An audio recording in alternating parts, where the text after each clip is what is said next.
प्रोजेक्टचं फी कापायला अनेक केंद्रीय नेते येतात, मात्र महाराष्ट्रामध्ये सगळीकडे पूर परिस्थिती झाली, शेतकऱ्यांचं नुकसान झालंय.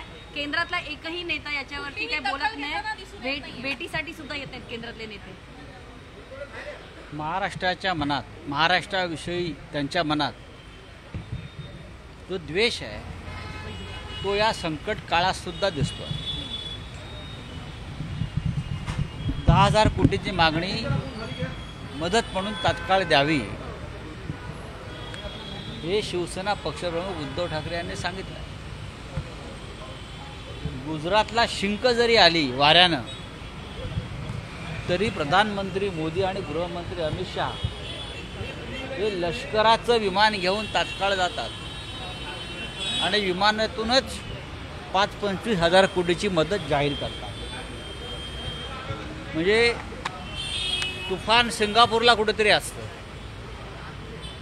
मलेशियात असतं, पण लगेच इकडे गुजरातला मदत जाहीर करतात. पण मराठवाडा, सोलापूर, अहिल्यानगरचा काही भाग हा गेल्या 4 दिवसापासून पाण्यात वाहून जातोय. माणसं, जनावरं वाहून गेले, संसार वाहून गेले, 15 लोक मरण पावली. नुसतं पीक नाही तर शेत जमीन वाहून गेली. तरीही केंद्राच्या एकाही नेत्याला इकडे यावं आणि परिस्थितीवर काही भाष्य करता येईल का, मदत देता येईल काय पाहावं ही चिंता वाटत नाही. याचं कारण महाराष्ट्रातल्या नेतृत्वाचं पाणी त्यांनी झोपलेलं आहे. नेतृत्वानं आवाज उठवायला पाहिजे. स्वतःचे फोटो छापलेले बॉक्स घेऊन तुम्ही जाताय ना मदतीला. किती लोकांना, 36 लाख शेतकरी हा उद्ध्वस्त झाला. 36 लाख, 70 लाख एकर जमिनीवरची शेती वाहून गेली आहे. हे 2-4 टेम्पो घेऊन काय करणार आहेत? त्यांना लाजा वाटला पाहिजे. मुख्यमंत्री म्हणतात फोटोचं राजकारण करू नका, आम्ही मदत घेऊन जातो, हे महत्त्वाचं आहे. कोणीही फोटोचं राजकारण केलेलं नाही. आपण राज्याचे डेप्युटी सीएम आहात. आता isakal.com आहे देशातील नंबर 1 ची मराठी न्यूज वेबसाईट. प्रत्येक अपडेटसाठी isakal.com ला नक्की भेट द्या. आपण मंत्री आहात, आपल्याला हे शोभत नाही एवढंच मी सांगतो. महाराष्ट्राच्या राजकारणामध्ये केंद्राला इंटरेस्ट यासाठी आहे कारण त्यांना मुंबई लुटायची आहे. गौतम अडाणीच्या मुंबईत जर पूर आला असता आणि काही संकट आलं असतं तर कदाचित आले असतं, कारण गौतम अडाणीची प्रॉपर्टी वाहून गेली असती.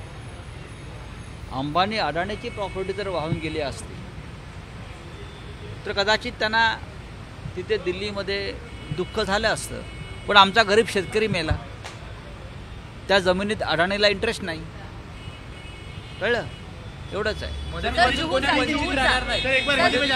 वंचित राहणार नाही. दिवाळीच्या अगोदर आम्ही मदत पोहोचू असं किती 501 रुपये, किती 2221 कोटी रुपयाची मदत म्हणजे नक्की काय आहे हे त्यांनी सांगावं. काय करणार आहात तुम्ही दिवाळीपर्यंत? जसं लाडक्या बहिणींना तुम्ही 1500 रुपये देताय आणि मालकी हक्क गाजवताय, तसं करणार आहात का? 36 लाख शेतकरी म्हणजे त्यांची कुटुंब, म्हणजे काही कोटी लोक आहेत, त्यांची घरं दारं गुरं ढोरं मेली, वाहून गेली, पशुधन वाहून गेलं.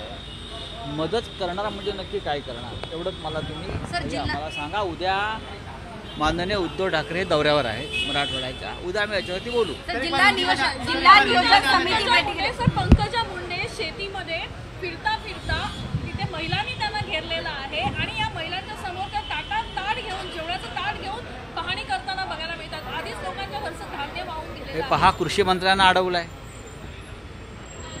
या ग्रामविकास मंत्री का पर्यावरण मंत्र्यांना अडवलंय. ठिकठिकाणी लोकांना अडवणार नाही तर मंत्र्यांना उद्या या उद्ध्वस्त शेतकऱ्यांनी अजून काही केलं तरी मला आश्चर्य वाटणार नाही. इतका संताप मराठवाड्यामध्ये यांच्याविषयी आहे. हां, हे आमदार निवडून दिले ह्या लोकांनी, त्यांचे व्होट चोरीच्या माध्यमातून बरंच काही केलेलं आहे. पण आता लोकांचा संतापाचा उद्रेक होताना दिसतोय. सर जिला नियोजन सर जिला नियोजन क्या है? जानना चाहेंगे वरिष्ठ नेता जो है केंद्र के नेता कल मुंबई आ रहे हैं, दूसरी तरफ महाराष्ट्र की जो स्थिति है कई जगहों पर जल जमाव है. अगर इस प्रकार का संकट गुजरात में होता जो मराठवाड़ा में आज है, पूरा मराठवाड़ा पानी और कीचड़ में गया है, अगर ये गुजरात में होता तो देश के प्रधानमंत्री सबसे पहले एयरफोर्स का विमान लेकर वहाँ जाते, गृहमंत्री अमित शाह वहाँ भागम भाग करके चले जाते और विमान से ही गुजरात को हज़ारों कोटि रुपए की मदद वो वहाँ डिक्लेयर कर देते. लेकिन अब तक मराठवाड़ा और महाराष्ट्र के लिए ये दोनों नेताओं ने केंद्र की तरफ से कोई मदद की घोषणा नहीं की है. देवेंद्र फडणवीस ने कहा है कि दिवाली के पहले जो है अरे दिवाली तो आ गई, क्या करेंगे मदद? 70 लाख एकड़ जमीन, किसानों की जमीन 70 लाख एकड़ उद्ध्वस्त हो गई, उनका सब कुछ बह गया वहाँ. क्या करोगे आप? हाँ, लगभग 40 लाख किसान उद्ध्वस्त हो गए हैं. क्या करोगे आप? अब क्या तिजोरी में पैसा है क्या? आप तो खुद कर्ज में डूबा है आपका स्टेट.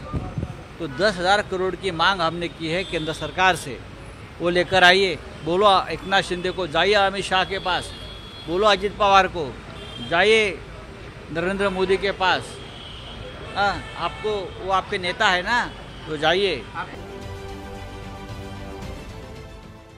देश विदेशातील प्रत्येक घडामोडींचे लाईव्ह अपडेट मिळवण्यासाठी आता साम टीव्हीच्या सर्व सोशल मीडिया प्लॅटफॉर्मला लाईक, फॉलो आणि सबस्क्राईब करा. तसंच सर्व नोटिफिकेशनसाठी बेल आयकॉन प्रेस करायला विसरू नका.